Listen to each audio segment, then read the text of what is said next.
Many of us now work from home or study at home. The laptop, cell phone, tab, and iPads are our best friends. Bakit nga ba?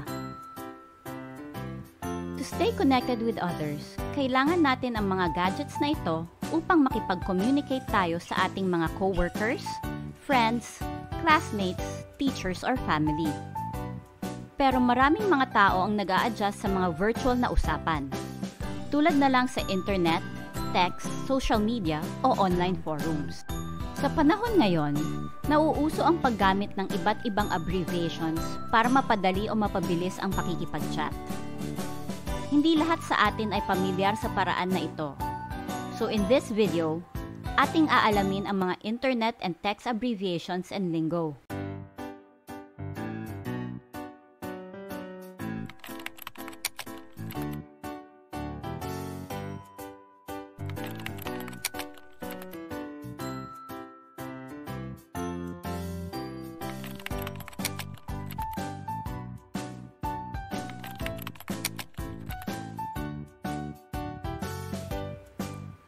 ATM, DM, LMK, BRB. What are these? These are just some of the commonly used internet abbreviations. Now, what do they mean?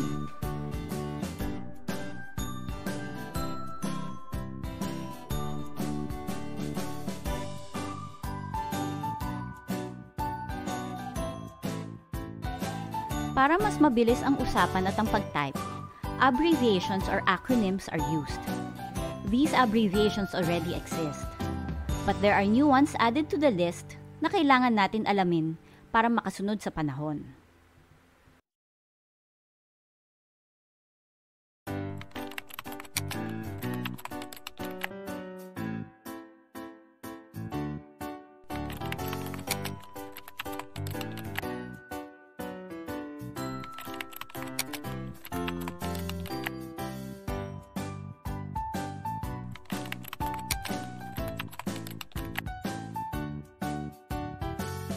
Mas marami tayong makikita ng mga abbreviations na gamit ng mga kabataan ngayon kahit sa mga text messaging.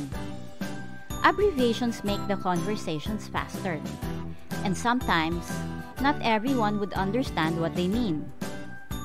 So ano ang ibig sabihin ng WDYM, TLDR, LOL, IKR, AMA?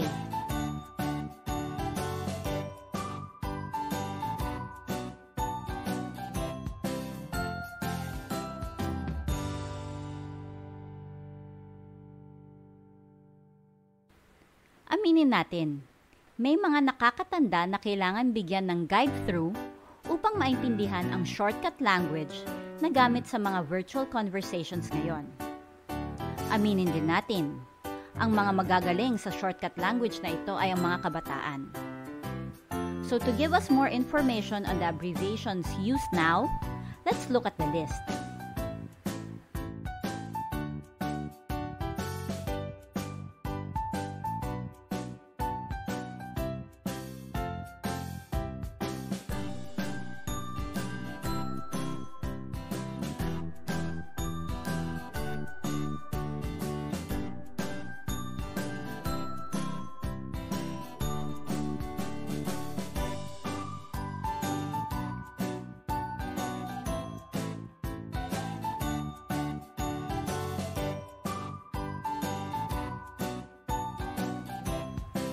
Sana makatulong ang video na ito sa inyo sakaling lumabas ang mga abbreviations sa conversation.